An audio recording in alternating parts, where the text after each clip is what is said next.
At first, it was just a joke, a rumor you'd find buried deep in comment sections or half-deleted forum posts. The story was about this Roblox-style game where one server wasn't like the others. You know how these games are, right? Everything's bright, clean, cartoon safe. You get hit and confetti flies out. You die and you pop right back into existence with a laugh. But this rumor talked about one forgotten server. It never showed up in the server list unless you scrolled for so long that the UI started to lag. It had no thumbnail, no player count, just a blank entry with a slightly different font that most people wrote off as a bug. I would have ignored it too, but one night, my cursor hovered over it by accident. A tooltip popped up.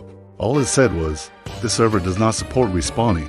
It felt like a joke, something a bored developer coded in for a laugh. But in games, curiosity is always stronger than fear, right? So, I clicked join. I loaded into a map that looked identical to the normal one at first glance. Same spawn plaza, same smiling NPCs, same cheerful music.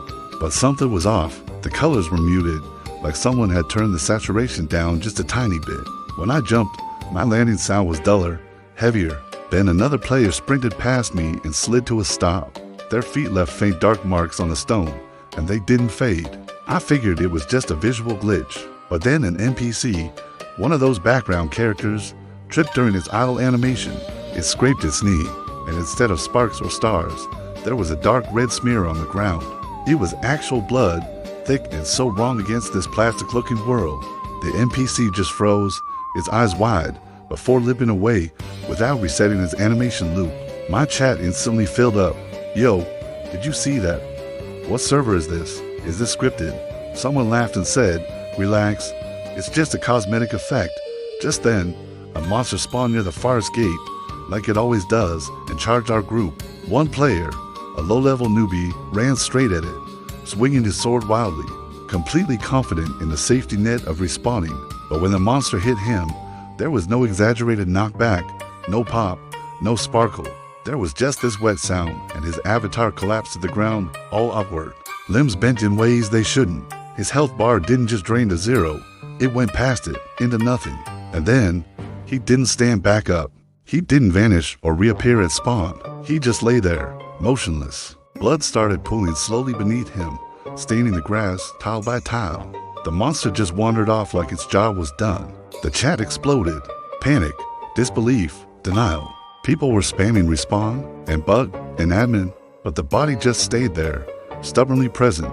Then a system message appeared at the top of the screen. Plain white text, no sound effect, permanent damage enabled. Another one followed, colder this time. Disconnected players will not be restored. Suddenly, leaving didn't feel like an escape. It felt like abandonment, like turning your back on something that would just keep going without you. Someone tried to force respawn by resetting their character from the menu. Nothing happened. Their avatar just stood there, trembling slightly, as if the command had nowhere to go.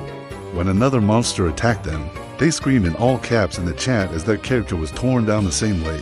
It was slower this time, almost like the game wanted us to understand what was happening. The world changed subtly after that. The NPC stopped smiling. The guards started actually fighting the monsters instead of just looping their attack animations. The healers would run out of supplies and just shake their heads when you approached them. The cheerful music faded out completely until all we could hear was the wind and the distant sounds of combat. We started grouping up, staying close, treating our hit points like something precious, not disposable. We whispered strategies in chat, asking if anyone knew how to leave safely. That system message just kept replaying in our heads. Disconnected players will not be restored. When one player panicked and just quit the game anyway, their avatar didn't vanish instantly like usual. It froze mid-step for a second, then just collapsed like a puppet with its strings cut. Blood spread out from the body, their username grayed out in the player list, and next to it was a small symbol I'd never seen before, a tiny dot that didn't blink. That's when we realized this server wasn't just different, it was older. It was built on rules that predated Mercy. Maybe it was a test environment that never got updated when the rest of the game was softened up for the public. As we explored deeper into the map, we found evidence of that neglect everywhere. Old, low-resolution textures, unfinished areas, and warning signs written in blunt developer language. Signs that said things like "Do not enable live damage" and "Respawn loop unstable." Beneath the main city, hidden under a cracked stairwell, we found a control room. Inside, there was a single NPC. It looked like a developer avatar with no face, just a smooth white mask, standing completely motionless. When we approached, it spoke to us in slow text boxes like it was struggling to load the words. It explained that this server was never meant to be public. It simulated consequences to study player behavior. Once you entered, you were flagged as persistent, meaning your character state would not be rolled back. Someone typed in chat, "How do we leave?" The NPC paused for a long time before answering. Finish or die. It felt like another dark joke until a boss-level monster spawned outside. It began marching toward the city, not resetting between its attacks, carving a path of destruction that stayed destroyed. Walls were broken, NPCs were killed permanently. We fought it together with a kind of coordination I'd never seen in a casual game before. We were calling out movements, protecting the injured, retreating when we had to. Suddenly, every hit mattered. Every mistake carried real weight. In the middle of that chaos, someone realized the boss's health wasn't regenerating. It was actually wearing down, like a real thing. Hope sparked, fragile but bright. It meant that victory actually meant something here. After a long, brutal fight where several players fell and didn't get back up, where the ground was slick with blood and broken gear littered the streets, we finally brought it down. The silence that followed was heavy, almost respectful, like the game itself was catching its breath. A final system message appeared, encounter resolved, followed by server state saved. For a moment, nothing else happened. And then, one by one, players began to fade, not violently, not collapsing, but dissolving softly into light. Their usernames disappeared from the list without turning gray. When it was my turn, the world slowed down, the colors washed out, and that masked developer NPC appeared again, much closer this time. It said, "You will remember this." My screen went black. I reloaded into a normal, safe server, bright, harmless, and forgiving.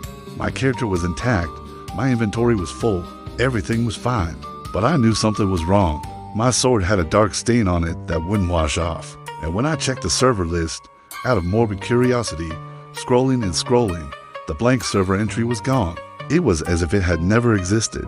But sometimes, when I fight monsters now, just before they disappear in a puff of smoke, I swear I see a flicker of red where there should only be sparks.